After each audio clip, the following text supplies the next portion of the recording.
한 단계 레벨업하는 시간이죠. 섬세한 포트의 결정판, 텐베거의 여신, 주식명가 MTNW 2022 상반기 베스트 어드바이저 아이린 위원님과 함께합니다. 위원님 안녕하십니까? 네, 안녕하세요. 네, 오늘도 위원님과 시장 점검 자세하게 해보도록 하겠습니다. 오늘 시장을 보니까 굉장히 반가운 반등이 나오고 있습니다. 거래소는 5거래일 만에 상승 전환했고요. 코스닥도 1%의 오름세를 시현하고 있습니다. 하지만 이제 정말 폐장까지 딱 6거래일밖에 안 남았거든요. 어떻게 시장이 움직일지 그리고 남은 시간 우리는 어떻게 대응을 해봐야 될지 굉장히 고민스럽습니다. 위원님 시장 자세하게 분석해 주세요. 네, 사실상 오늘을 제외하고는 이제 내일 금요일하고요. 내주에 4일을 그래서 총 거래일이 5거래일 남겨놓고 있습니다. 그 가운데 이제 시장이 단기적으로 크리스마스를 앞두고 반등이 좀 나와주는 흐름인데요. 반등이 나왔다가 또 내주에 또 밀어낼 수도 있기 때문에 뭐 진짜 반등이다 이렇게 보신다기보다는 조금 반등해 줄 때 종목 정리를 어느 정도 하시는 것이 좋지 않을까 싶고요.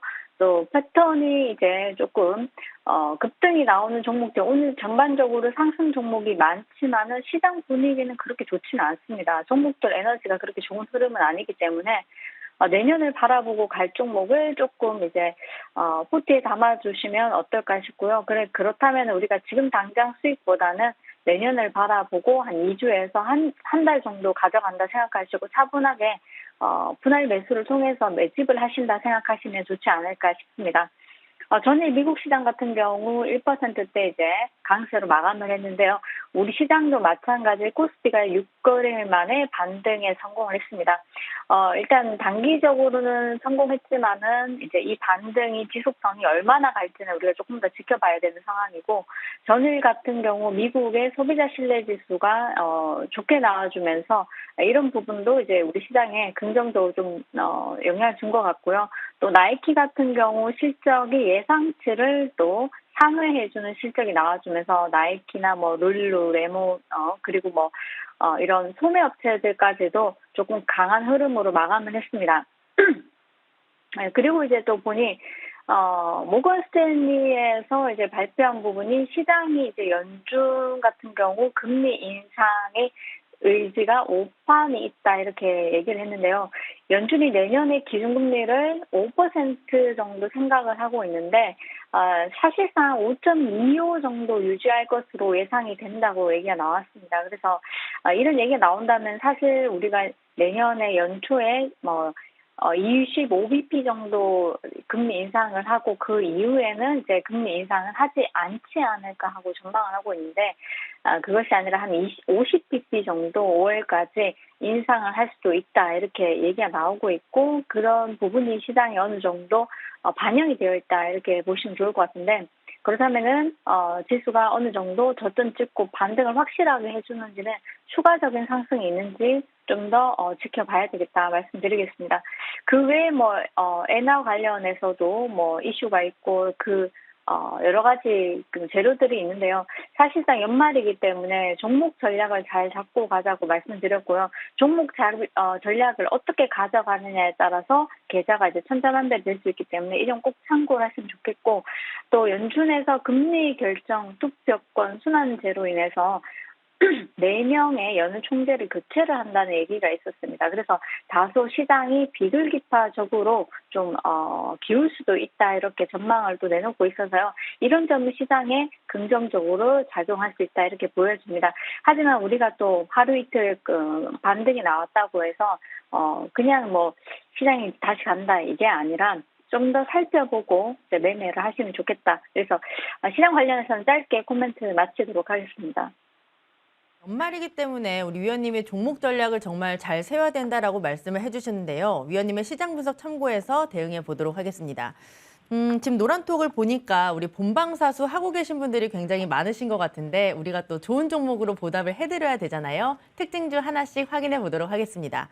첫 번째 특징주는 바로 인포마크입니다. 개장하면서 VI가 발동됐고 오늘 상한가에 안착이 됐습니다. 오늘 우리 위원님이 노란톡에서 이 종목도 관심을 갖자라고 하셨는데 지금도 늦지 않았는지 굉장히 궁금합니다. 위원님은 어떻게 생각하세요? 제 인포마크는 점으로 이제 가다 보니까 이런 종목들의 특징이 뭐냐면은 점상을 지속적으로 간다는 겁니다. 매수를 할 기회를 주지 않고 가버리는 건데요. 일단 점상 가면서 이제 최대 주주등 대상으로 230억 원 규모의 제3자 배당 일중이 소식이 있었습니다. 이 소식이 전해지면서 인포마크 주가가 우리 굉장히 100원대까지 밀어내면서 상폐당하는 건 아닌가 그런 생각까지도 한번 이제 해볼 수 있었는데 오늘 장은 또 상한가 안착을 해주면서 그 외의 종목들까지 같이 움직인 흐름인데요. 제가 노란톡방에 오늘 장 관심 종목 3종목을 언급을 해드렸습니다. 3종목 인포마크, 초록뱀 헬스케어 그리고 초록뱀 컴퍼니 이렇게 3종목을 말씀드렸는데 자, 인포마트가 오늘 장 급등이 계속 나오다 보니, 초록뱅 헬스케어 같은 경우, 이제 인포마크 주식 140억 원 규모 취득 소식이 있었습니다. 그러면서, 이 38% 정도의 주식을 보유를 하고 있다는 점이 부각이 되었고요. 그러다 보니 장중에 상한가 터치를 여러 차례 하고, 물량 쏟아내고 다시 또, 물량 소화만 지금 한 서너 번 정도 하는 흐름이 지금 이어지고 있는데, 사실상 인포마크가 내일장도 다시 한 번 더 이제 또 점으로 가게 되면은 초록뱀 헬스케어가 또 움직일 수 있습니다. 그래서 사실 이런 종목들은 우리가 급등주라고 해서 급등주 매매 패턴으로 가셔야 되는 부분이고 제가 노란 톡방에 올려드린 만큼 이 부분 참고를 하시면 좋겠고요. 동반 상승하는 종목이 초록뱀 컴퍼니가 까지도 동반 상승하는 흐름이 나와줬는데 사실상 초록뱀 헬스케어는 여러분들 생각해 보시면 21%까지 밀어냈습니다. 21%까지 밀어냈다가 상한가 터치를 하니까 약 8% 정도 수익이 나오더라는 겁니다. 오늘은 변동성이 큰 시장도 아니고요. 그리고 종목도 그렇게 탄력이 좋지가 않습니다.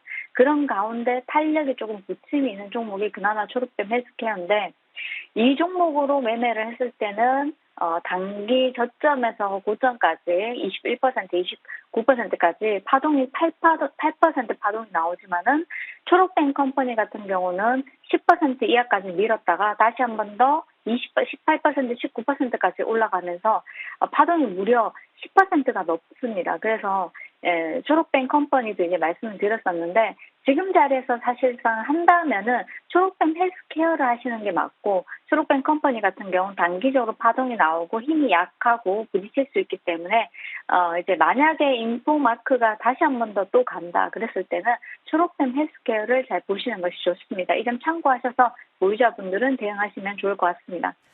네, 우리 위원님이 3가지 종목을 한 번에 말씀을 해주셨는데요. 초록뱀 헬스케어는 장중에 상한가를 터치했고 현재도 탄력이 굉장히 좋습니다. 초록뱀 컴퍼니도 장중에 23%까지 고점을 높였다가 살짝 탄력이 둔화되기는 했는데요. 다만 이 종목들은 급등주기 때문에 오늘 위원님의 분석을 잘 참고해서 수익을 챙겨보시길 바랍니다. 종목 AS도 바로 진행을 해보도록 할게요. 네, 바로 일동제약과 일동홀딩스 한 번에 보도록 하겠습니다. 일동홀딩스가 최고가 기준 70%가 넘는 수익을 기록했는데요. 일동홀딩스와 제약 이 두 종목은 함께 묶어서 좀 봐야 될 것 같습니다. 우리 위원님이 방송에서도 많이 말씀을 해주셨고 또 노란톡에서도 많은 분들께 수익을 안겨줬던 종목이라서 저는 기대가 많이 되는데요. 오늘 흐름 괜찮습니다. 지금 구간에서 전략은 어떻게 가져가 볼까요? 자, 일동제약, 일동홀딩스는 사실상 지금 중국 같은 경우도 내달 코로나19 같은 경우 감염이 최고조에 도달할 거다 이런 얘기가 나오고 있고요.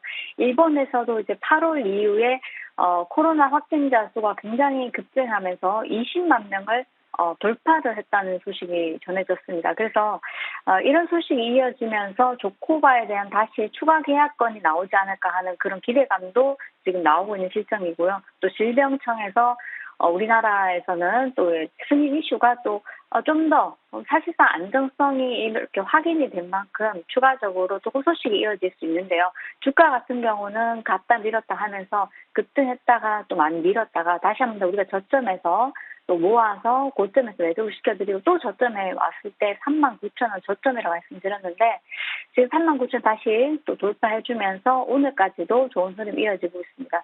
정고점 돌파까지도 목전에 앞선 상황이고요. 추가적인 호소식이 나온다면 충분히 가능도 하지 않을까 싶으니까요. 이 점 참고하셔서 가지고 계신 분들은 홀딩 전략 세워드리도록 하겠습니다. 네, 이 두 종목은 갖고 계신 분들 홀딩하자라는 전략을 주셨습니다. 잘 참고해서 대응해 보시기 바라고요. 그다음 종목도 보도록 하겠습니다. 10월 28일에 주셨던 종목 바로 진에어입니다. 최고가 기준 우리에게 28%가 넘는 정말 많은 수익을 안겨준 종목인데요.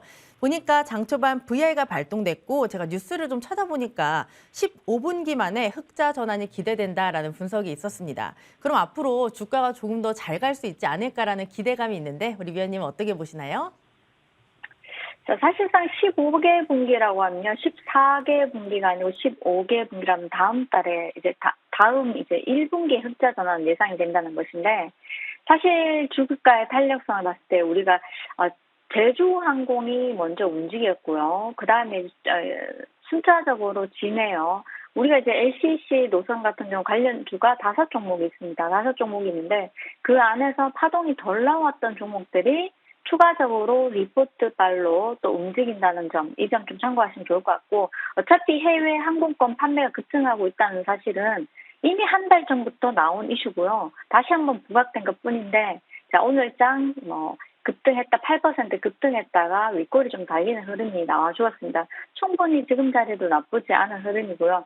다만 오늘 이렇게 한 차례 급등이 나오고 수익 실현하시는, 짧게 수익 실현하시는 분들이 많으셨을 것 같은데, 이번에 인터파크 같은 경우도 11월 한 달간 국제선 항공권 구매 인원이 전년 대비해가지고 10% 전년 동월 대비해서는 1200%, 그리고 전월 대비해서는 10% 이렇게 증가를 했습니다. 그래서 이 부분이 또 부각이 되고 코로나 이전보다도 훨씬 이제 비교해서 좀 더 이제 많은 수준이 이제 포착이 되다 보니까 이런 부분으로 인해서 항공권 관련주들이 굉장히 급등이 나와 주었는데, 추가적으로 이제 움직일 수 있는 부분도 없지 않아 있기 때문에 윗상단은 좀 많이 열려져 있다, 이렇게 보시면 좋겠고요. 또 대신증권에서 진에어 같은 경우 이제 15개 분기 만에 흑자 전환됩니다. 4분기는 시작에 불과하다고 합니다. 사실상 진에어뿐만 아니라 제주항공도 4분기는 시작에 불과한 거죠. 그래서 이쪽 LCC 쪽은 오늘장 보니까 티웨이 항공도 급등해주는 흐름이 보여지고 있는데, 전반적으로 LCC 관련주들은 꾸준하게 이제 상반기 내년 초까지도 좀 더 보셔도 무관하다. 지금 자리 같은 경우는 급등하고 쉬었다 다시 한번 탄력하는 흐름인데, 지속적으로 관심 있게 보시면 좋을 것 같습니다. 네, 지금 자리가 충분히 가능한 자리고 또 LCC는 내년 상반기까지 봐도 좋다라는 의견을 주셨습니다. 바로 이어서 관련주 확인해 볼게요. 5일에 주셨던 종목 제주항공은 최고가 기준 20% 가까운 상승률을 기록했습니다. 오늘도 보니까 장중에 6%까지 고점을 높였었는데요. 이 종목의 전략도 굉장히 궁금합니다, 위원님. 자, 오늘도 13,000원이 이제 저점이 될 것이다. 박스권 저점이 13,000원이 될 것이다. 이렇게 말씀드렸는데, 역시 13,000원에서 터치가 나오는 순간 매수 물량이 들어오고 지지해준 흐름이 지속적으로 포착이 됐습니다. 그래서 13,000원에 매수하셨다면 오늘도 10% 정도 수익이 나시는 건데, 자, 이제 이렇게 약간 스윙 전략으로 좀 하시는 것도 나쁘지 않죠. 그래서 지금 LCC 국제선 승객이 88만 명을 돌파하면서 국내에 대한항공이나 아시아나 승객보다 훨씬 더 많다고 합니다. 그래서 처음으로 코로나 이후에 추월을 했다는 소식이 전해지면서 이쪽은 오늘장 급등했다가 윗골을 날린 흐름인데, 스윙 전략으로 가져가셔야 되고, 단기적으로 요즘은 시장이 별로 좋지 않다 보니 짧게 3%고 5%고 이렇게 수익을 챙기시는 분들이 굉장히 많습니다. 그럴 만한 종목 중에 하나가 또 이런 종목이 될 수 있기 때문에, 이런 타겟이 될 수 있기 때문에 수익을 짧게 챙기시는 게 좋을 것 같고요. 근데 이제 나는 좀 내년까지 바라보겠다 하시는 분들은 차분하게 그냥 모아가는 전략으로 가져가시면 좋을 것 같습니다.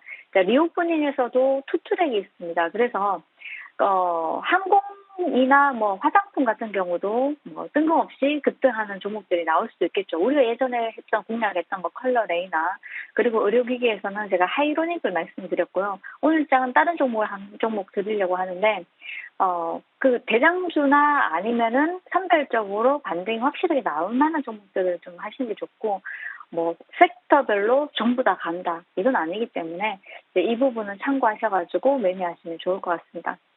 네, 수익을 짧게 챙겨보고 만약에 내년까지 본다면 모아가자라는 전략도 좋다라고 하셨으니까 참고해서 대응해 보도록 하겠습니다.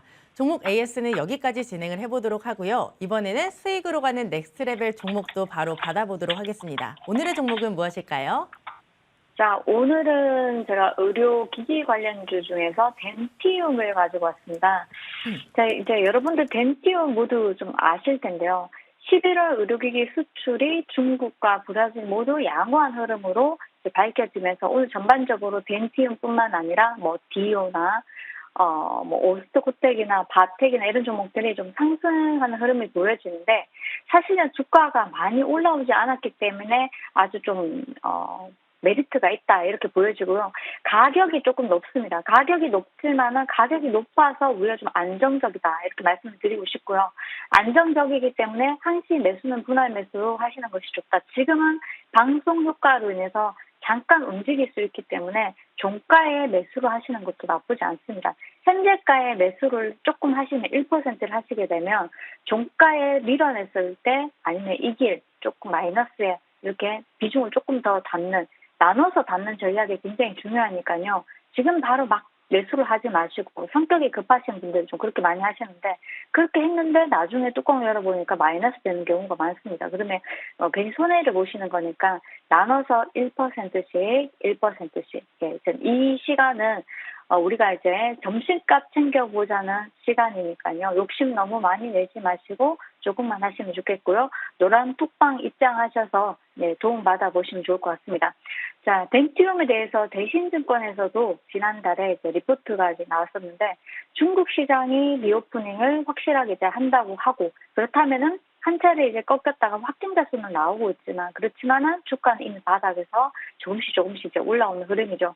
자, 20년간 축적된 임상 데이터뿐만 아니라 R&D를 통해서 임플란트 쪽에서는 국내에서는 점유율이 2위입니다. 글로벌에서는 5위 기업이고요. 네. 그래서 마진율이 굉장히 높으니까요. 네. 일단 바닥권에서 이제 잘 한번 보시면 좋겠고요. 네. 덴티움 매수가는 현재가에서 91,500원, 목표가는 10만 원, 손절가 88,000원 제시해드리도록 하겠습니다.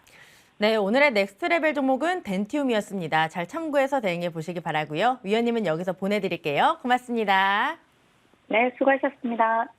네, 오후장 작전 타임 저희가 준비한 소식은 여기까지입니다. 내일도 알차게 준비해서 찾아뵙도록 할게요. 함께해 주신 여러분 고맙습니다.